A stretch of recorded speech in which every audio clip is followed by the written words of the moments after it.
Can I welcome everyone to the meeting of the Adult Services Scrutiny Panel? As it's the first meeting of this municipal year, we need to confirm convener before we carry on with the rest of the meeting.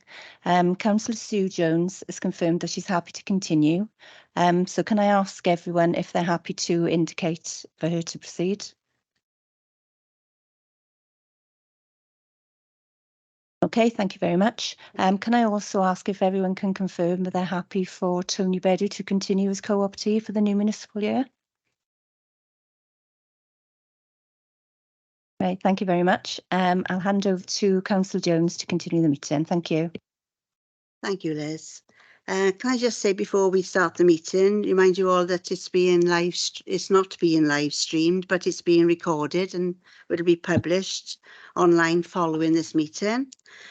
For people in the office, please raise your hand if you want to speak and speak through the mic so everyone online can hear. And for people online, please press the raise your hand button when you want to speak for me to know that you want to contribute. Please leave your mic turned off unless you're speaking because it stops the echo. And if you're using a laptop in the office, please turn off the sound. Lovely.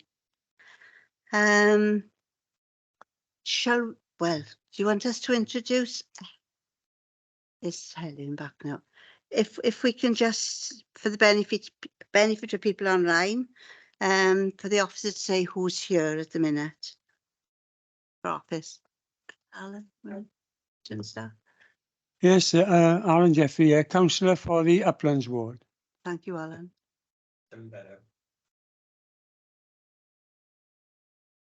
Tony Bedu. Liz. Liz Jordan, Scrutiny Officer. Sue Jones, Chair. Louise Gibbard, Cabinet Member for Care Services. Amy Hawkins, Head of Adult Services and Tackling Poverty. Helen St John, Head of Integrated Community Services. Thank you all. Item 2, apologies, Liz. Are there any? We haven't received any, Chair. Okay. Item disclosures. Disclosures of personal interest or prejudice and interest. Are there any? None? Yes, Chair, my daughter works for social services. Okay. Liz will send you the form. Okay, Yeah. thank you. Prohibition of whipped votes and declaration of party whips. Are there any comments on that on item 3? None. Item 4, minutes of the previous meeting. First one is on the 2nd of May, and we go page 1. Page 2. Page 3. Page 4. And you have the letter. Page 5, page 6, page 7. Thank you for that. Okay.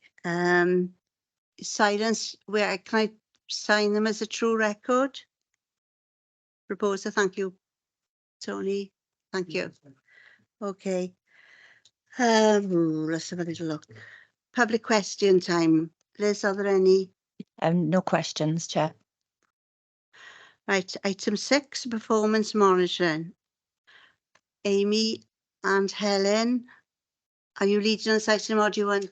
Yeah, I'll just make some introductory comments if that's okay, Chair. Thank you. Thank you for having us bring this performance report. Just to point out, this is April's performance report, so encompasses the Easter period. So obviously, it's an area with a bit more time with a bit more staff leave. We also still have a lot of vacancies in some areas, but nevertheless, hopefully you'll agree it's a very positive report with many indicators certainly moving in the right direction.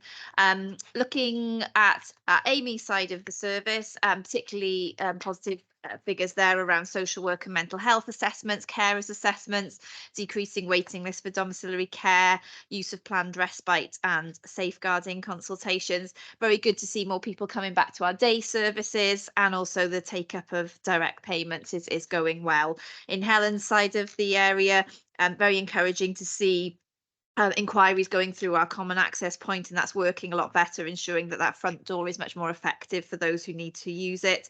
And Bonamine House continuing to deliver excellent reablement outcomes with I think 75% leaving with no care in April. So I'll ask Amy and Helen to give a bit more detail, pick out any things that they'd like to highlight. Thank you, Louise. Thank you. If I start, I'm at slight risk of repeating just some of the things that are in the document. Sorry, but it is our performance report, so you have the data in front of you. I just wanted to highlight a few things. So it's only the first month of the year they're reporting on here. So, but we'd also were in the position of doing our annual return to Welsh Government based on our 22-23 figures.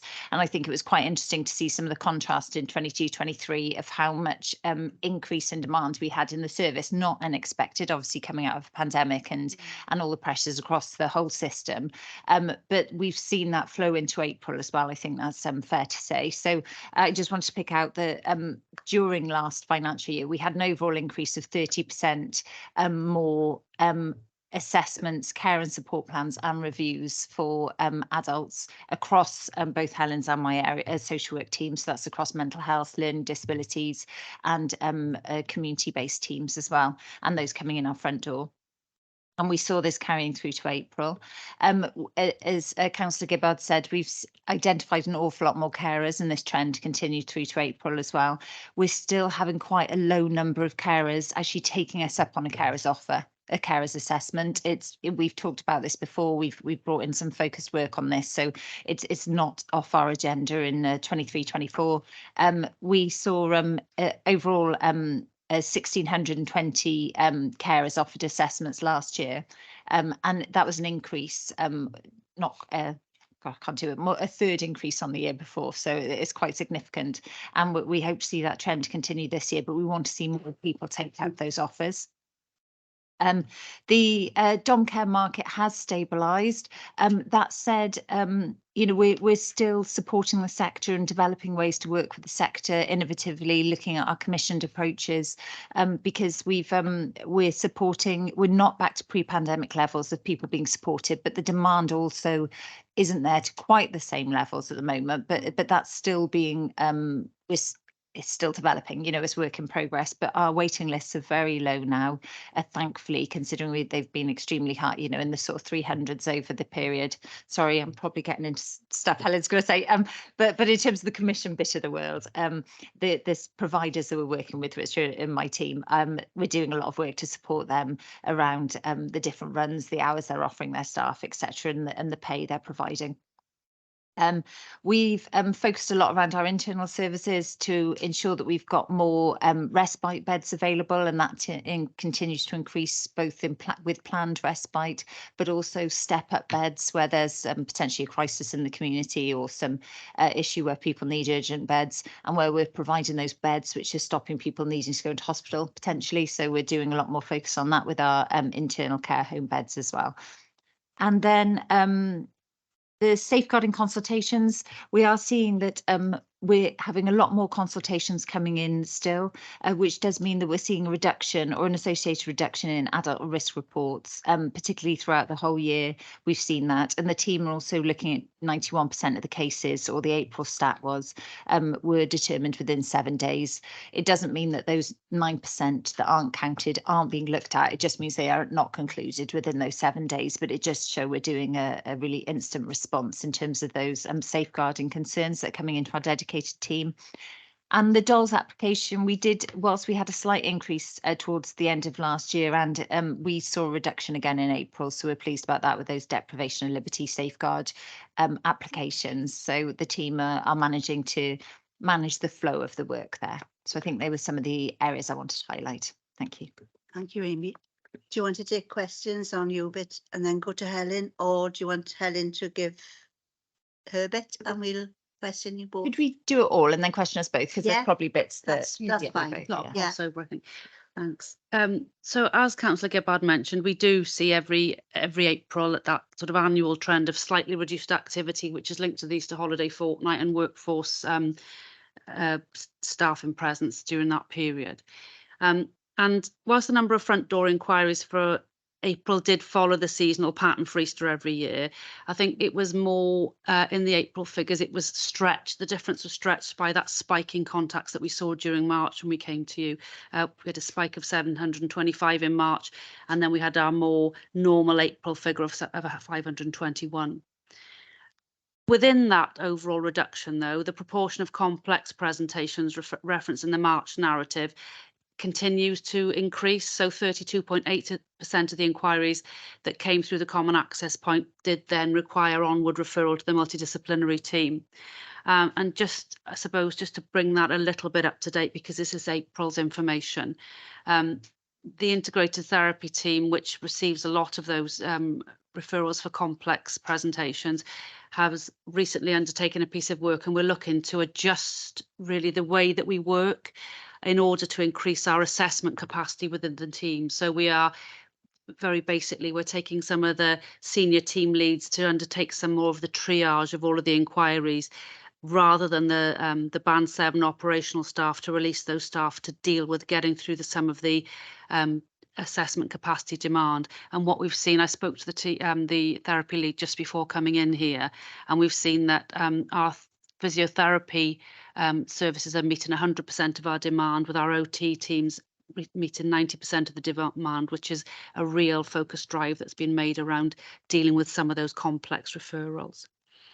As Louise referenced, the reducing volume of tasks created within the WCCIS environment is really evidence in the improvement in respect of utilising the Common Access Point appropriately, in that it's making sure that for individuals that are existing clients who are on caseload, they are being directed to the involved team rather than coming through the Common Access Point, which means that that service is available for those people who need that urgent and immediate response. And also improves the service for the individual, and they're being frequently directly linked to the right person to assist them the first time. Common Access Point during April did a lot of focused work around the volume of email inquiries. We had some additional hours and focused very carefully on that, and we've managed to bring that volume down so that we've now got it in line with the corporate response target time for that for email inquiries. I did talk in March in my narrative about some of the different work practices that we were piloting and trying during March, and that was really to do with where we were citing some of our teams to make sure that we were addressing demand in the right place. We'd taken somebody from the initial assessment team and sat them in the Common Access Point to try and deal with more of the complex presentations at that point, instead of referring people through to a different team. And what we're starting to see now during the April reporting period is those trial periods are up and running, and we're seeing really positive impact from that. The adult services social work assessment and review activity, that is reduced for April, and that would be linked to the seasonal staffing deficit, and actually also will be a play on from the reduced volume of front door contacts mentioned in the CAP update above. We've got really positive news around our recruitment processes. We've had good responses to our recruitment campaign for all of our teams, and we are now in the main in pre-employment checks for the majority of those posts that we went out to advert for. We still continue to see we're still having people leaving us within that, so we're not quite getting on top of it, but we've seen some positive outcomes from our recruitment. Louise referenced the excellent outcomes for residents leaving Bonamine House, and I think what we're seeing and what we're experiencing in Bonamine House is perhaps a little bit of opportunity now to start to not just focus on what we're doing, but looking at how we're doing it. So we do want to focus on looking at individuals who stay in the establishment over that 42-day or 6-week reablement target period. Where there are process issues that might influence people's length of stay, we're looking closely and focusing on them and looking at what we can do to streamline those processes to improve that offer and to make sure that people aren't staying there any longer than they need to. It's lovely to be able to do that, because actually that figure is on a decreasing trajectory anyway. So the number of people staying in Bonamine House for over 42 days is reducing, but we're still trying to do more to improve that further. The long-standing high number of individuals being bridged with care and support within the reablement service is being actively managed to make sure that external care capacity is being accessed in the most timely manner. And I think Amy's referenced, we are enjoying excellent flow through our brokerage teams, which is supporting that reduction in waiting time for those on the duty desk for reablement. The long-term complex team, also similar to the way that Bonamine seeming to have time to actually review how we're doing things. We've undertaken review of people who are currently receiving care and support from us, just to make sure that we are right sizing, we're not over prescribing care for people, and we have managed to release some capacity by undertaking that to support taking on more people into the service. This team's had quite a number of resignations actually over the last month or so, and we've seen natural HR processes around ill health retirement come into their fruition. So we will be going out very quickly. It's been signed off to fill our dom care vacant positions as soon as we can. Also, in our long-term in-house service, the staff are noticing, and this is linked to the complexity of presentation of people, but we're seeing, we've put in some specific training for staff around the complexity of presentation of behaviour with mental health conditions and associated behaviour. So we're looking at training to support the staff in proactively supporting people with those behaviours. And we continue with the work to review the balance between our in-house reablement and long-term complex components of domiciliary care. At the moment, we're focusing very closely in on the nature of the presenting issues that we're supporting people with. Anecdotally, we feel that needs have changed and increased in complexity. And we've got a workshop planned, I think it's in a fortnight, to really look at the service we've got and to look at the balance between reablement and between our long-term dom care service in light of those results, and to say, does what we've got still best meet the needs of the individuals that we're supporting? So that work's ongoing, and it's got really excellent engagement from the domiciliary care teams. And I think that's it from me. Thanks very much. Thank you, Helen. Right, who's got any questions for both Amy and Helen? Looking at you. Councillor Jeff Jones. Yeah, thanks for the reports. You know, they seem to be pretty positive.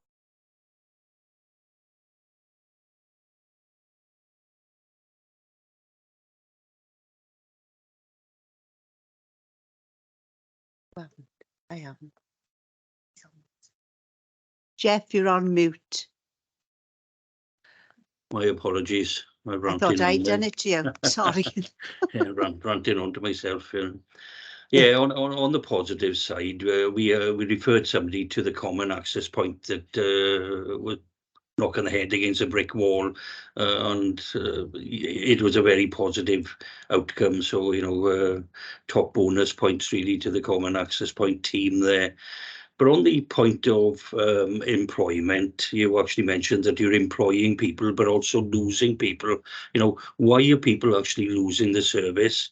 And with regard, I think in the papers it actually says as well that you've been supporting our external providers. What sort of state are they actually in at the present time? You know, are they getting people to actually, you know, join the service, or are they a company at the end of the day? If I can respond to the first point, in terms of still losing social work staff, we're recruiting. Our recruitment is keeping pace with it and exceeding the amount of people we're losing. But I think what we're seeing is, because of the national shortage of social work staff, there are opportunities for people for promotion. We've got a number of people who have taken jobs in counties that are closer to home for them, that are more convenient. I think what we are trying to do is we're trying to make Swansea the most appealing and the most attractive place to work, but there is a there's a huge choice out there for registrants because there is a paucity of registrant workforce. So at the moment, we're competing in a big pool, you know. So our recruitment is currently staying on top of our vacancies, but we're not fully established at this point because people are taking opportunities for advancement. As I say, I think a number of people, since we've returned far more to a more business as usual approach and less working from home, there are people who are seeing opportunities to work closer to home for themselves. We've got a number of people who work for us who've lived in Bridgend and who've lived in West Wales, and they've taken opportunities to work closer to home. So, but then we're also attracting people who want to work in Swansea. So it's to do with the overall lack of social workers in the national pool, I guess, Councillor. Can I come in on the support to external providers? So if I just focus on the dom care market, which I think in the last 3 years, really, we've had such a kind of a roller coaster situation, really, of being really precarious at times. But no, that's all credit to the providers. You know, they've been absolutely exceptional in incredibly challenging times, and the staff who work for them. But compared to this, so we have 20 dom care providers today, external dom care providers who work for us, you know, we commission. This is 2 up from last year, so we had 18 this time last year. So we've brought more providers on board. In terms of the number of staff, even just this week to last week, sorry, this isn't in the performance information, but there are 13 more staff in the last week just across the sector. So there's around 750 staff in the external dom care sector. So we track this weekly. So we're really aware of, you know, because there's always movement, as Helen's explained already. But we are seeing steady growth. We're providing support dom care wise to 100 more people than we were this time last year. And we've got a reasonably stable workforce. So the staff have been around that 720, 750 number. So yeah, just doing what we can and working with our providers to look at how we can ensure the stability of the sector.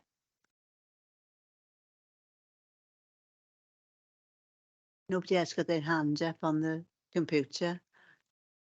Councillor Yeah, Allen. thank you, Chair. If I just for clarification, really, I'm just looking at the word carers here. Are you referring to those who are being cared or those who are caring for people? Because the number seems to be quite high, and only talking in the hundreds. So it's clarification, really, when we're using the term carers. Yeah, carers refer to family members or relatives or neighbours, even, you know, friends who are caring for somebody on a voluntary basis. Volunteer yes, carers. absolutely. Yeah. Right. Yeah. Then I can understand why the numbers are high. And similarly, whilst I'm on this point, there's a lot of acronyms in here. WCCIS. I take it's to do with women, or no? Apologies for that. But the WCCIS is the computer system that we use. It's right. Community Integrated Community Care Integrated System. It's a national system. And Welsh. Yeah. Welsh Community Care Integrated System. Apologies for the acronyms. And DOLS is another one that. That's deprivation of liberty safeguards. That's because there's a lot of acronyms in there, and when you're reading through it, you know, I'd like clarification really on what they refer to. You know. We should have a regular glossary or yes. an online link or something would be helpful. Yeah. I'm not trying to make more work for you, but it is useful. We had that. I've been in education for 40 years, and the acronyms in there were sort of in our minefield. But here it's even greater, you know. Thank you. Thank you, Alan. Councillor Jeff Jones, you got another question? Yeah, it's not actually shown there in the reports really, but what about the the problems they've had discharging people from hospital?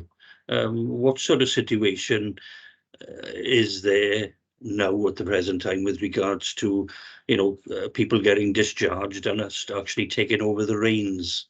Can you give us an update on what's actually happening now? In terms of the number of people being discharged from hospital needing care, the numbers are considerably improved. I'm not sure what they are this week. I think it was, is it 8? Yes. It's 8. So we've consistently sat at around 23, 25, 30 people in hospital waiting for domiciliary care to come out. And as part of the increased flow through brokerage and the increased number of external care packages being available to us, we're seeing increased flow from hospital for people waiting for packages of care, and actually increased speed of provision to people wherever they're waiting. So whether they're waiting in step up, step down beds, or whether they're waiting in hospital, or whether they're waiting in their homes for care provision. So people waiting in hospital for dom care provision is a much improved position. People waiting in hospital for reablement offer from us. We've got some individuals waiting in Swansea for a reablement offer. We are bringing people out of hospital with a therapy-only reablement reablement offer in place of care wherever we can, where there's family to bridge that care and support. But I think in terms of flow from hospital, the waits for social care are much improved, I would say. Oh, on Bonamine House, of course. We're seeing constant flow through Bonamine House with, from our perspective, what we're keen on is the outcomes for individuals, but of course from the hospital's perspective, they're keen that people are moving into those beds and moving out, and we've got good flow through Bonamine House. And I think nationally there's a lot of positive, there's a lot of scrutiny in Bonamine House and a lot of really positive comments being made around it. So things are much improved, I would say. Yeah, I just wanted to say thank you for the question, Councillor Jones, because obviously that story got a lot of publicity, you know, when things were very tough through the pandemic and over the Christmas period and things like that. But so it's really nice to be able to say things are moving in the right direction. It'd be nice if the media focused on as much attention on when things are going up as well, in a good way as well as down. Sorry, Jay, could I just ask, actually, on the, you know, it is good news, especially for, shall we say, the hospitals, you know, the beds are actually being freed up and so on. But how does that actually impact on us with regards to, I got to bring it down to money at the end of the day with regards to budget. Is it a burden that's been actually passed on to us, or what, or is it just a seamless transition?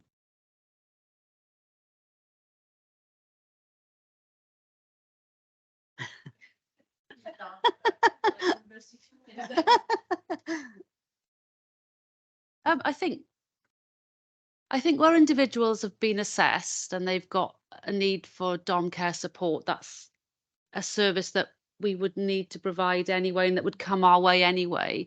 I think probably our systems and our triage is meaning that we're probably more sure that we're providing the right level of care for the right people now.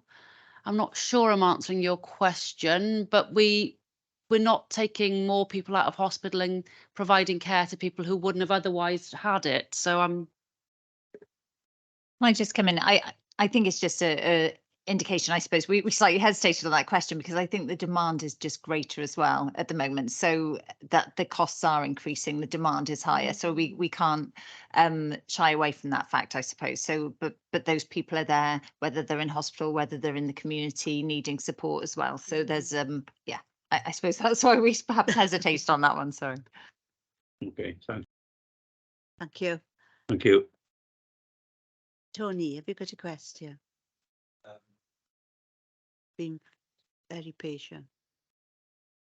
No, it's For the that's better.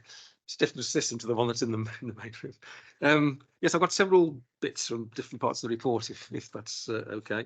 First of all, in terms of the initials and so on, I take it that the CMO referred to in the common access point is not the chief medical officer. Would it be the case management officer by any chance? care management officer. Care management officer, Yeah. right? Okay, good. I had visions of the chief medical officer having to. We'll make I know. sure that we'll make All sure about the secretary. future reports have the full I think name we in them have rather in than the past, but initials. It would be nice to Yeah, have an update. apologies for that. Yes. I noticed that there have been issues around the deprivation of liberty arrangements, and you say that this isn't just limited to Wales, that there are issues in the United Kingdom more widely. My recollection is that when the legislation went through, I think the House of Lords, they made a bit of a pig's ear of parts of it. Would you be able to just explain what the issues are now with the deprivations of liberty arrangements? I can't really comment on the political aspect in terms of the sign off of it, but where we are today is that we understood, or we were working towards some new legislation coming out called Liberty of Protection Safeguards, which have been delayed, and delayed a bit further, and then now we know it's not going to be until at least 2025. So the current legislation is deprivation of liberty safeguards, and the new one is liberty protection safeguards. So sorry, very similar wording, but there's different. So we've only had guidance and information about the new one. So we are getting as prepared for it as we can at the moment, but as it stands, we're under the current legislation, the DOLS framework and legislation. I think in terms of I wouldn't say there's issues with it so much as just high demand.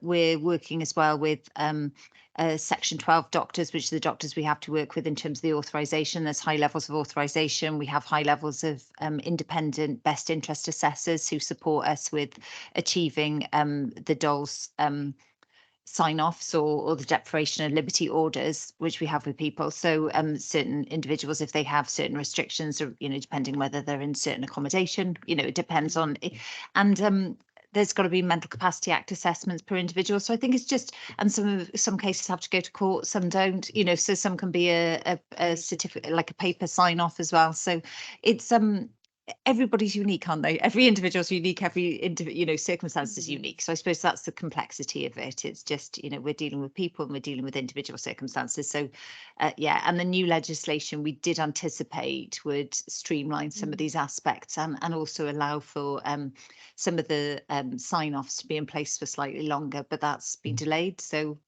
we're working through the system as we are. I'll just pursue that. Okay, In terms of the context in which deprivation of liberty is possibly perceived, I mean, apart from nursing homes and residential homes, what other locations would give rise to someone challenging what they are doing to particular individuals? Hospital beds, temporary settings. So if somebody was in an emergency bed for a reason, if there's been a breakdown of care, and someone had to, so if someone might have been living in a home environment, but then had to be emergency moved somewhere else. Also supported living accommodation potentially. If there is, it depends what the restrictions are, but if somebody's supported by a staff member, rather than having a 24-hour freedom to come and go, for their some support, then there might be a DOL or a deprivation of liberty safeguard order. I must point out though, I'm not a social worker, so if you want some more technical answers, I'd ask one of our social work practitioner colleagues to go into the details. Well, thank you for that. The only other question that I've got, where's it come from? Oh, is the reference in direct payments where you say they're not being optimized. Is there a particular reason for that, or?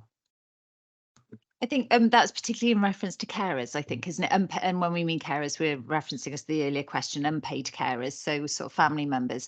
And it's something that we've tried to promote in the last 18 months, really, particularly around the opportunity for carers to utilise direct payments. So have a carers assessment and be assessed and say, look, they could have a direct payment for something. It's very difficult, again, to sort of, it's not a shopping list. We don't want to give a list of things for people, but an example may be a carer accessing a direct payment to have a gym membership, which and then perhaps a sitting service to support the person they're providing the care for, so it enables them to their well-being to be supported and achieving their outcomes, but also supports the person.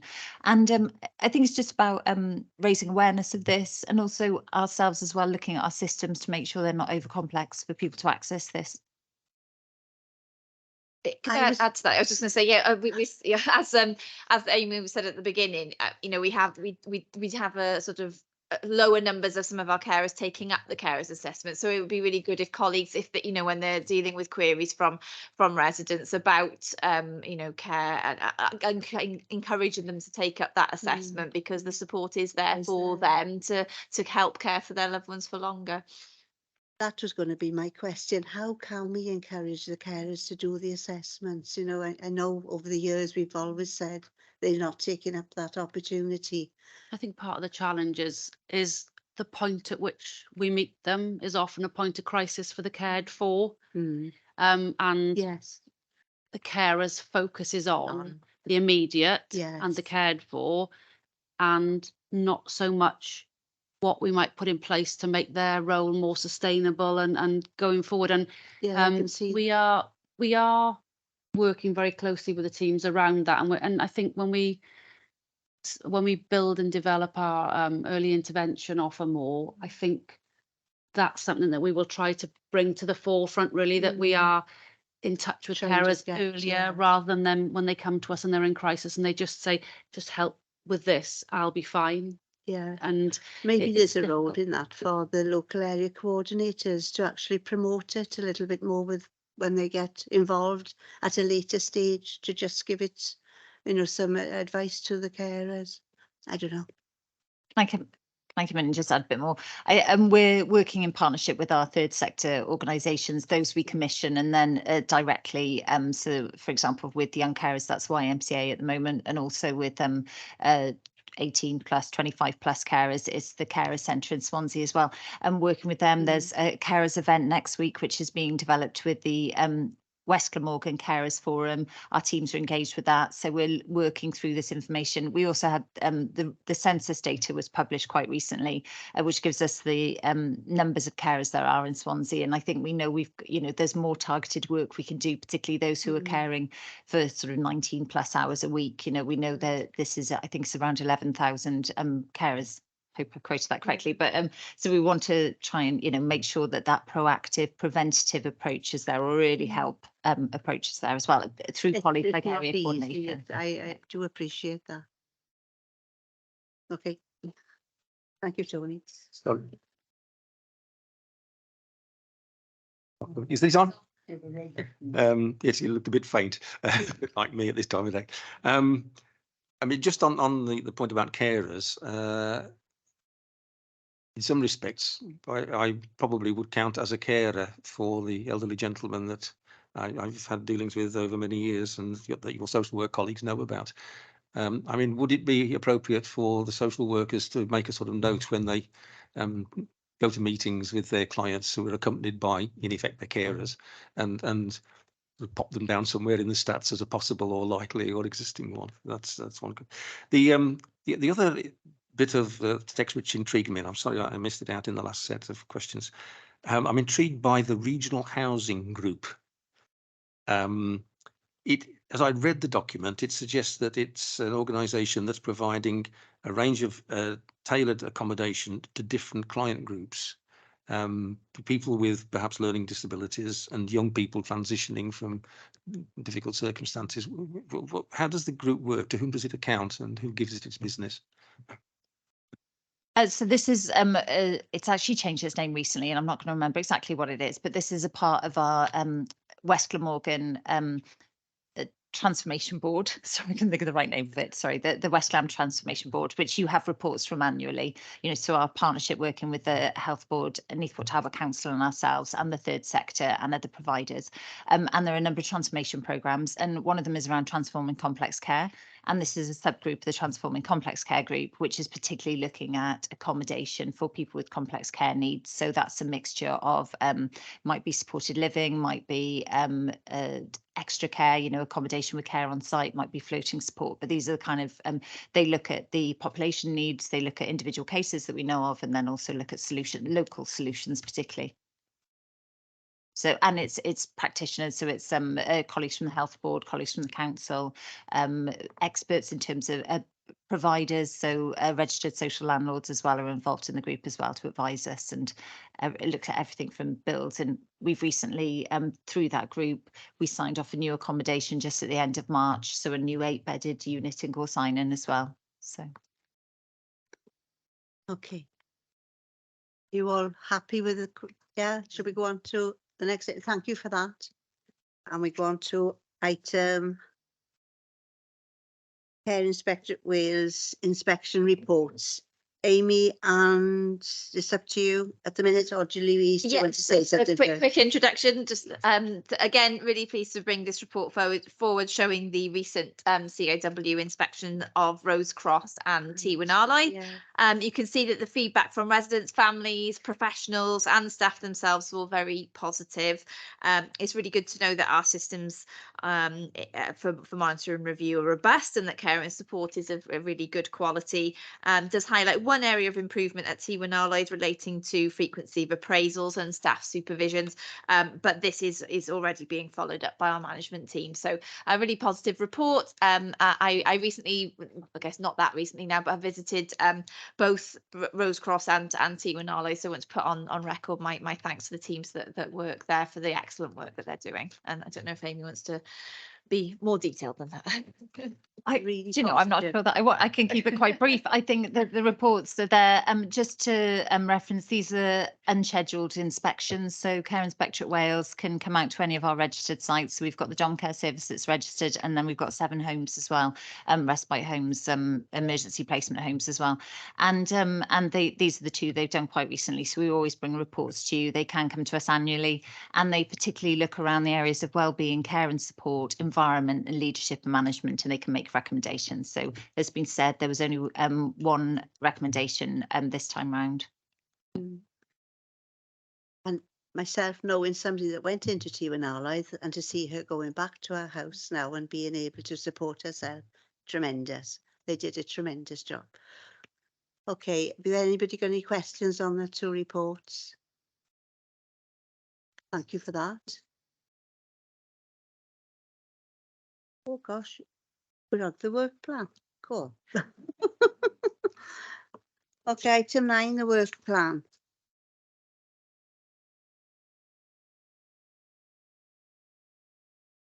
You all happy with that work plan?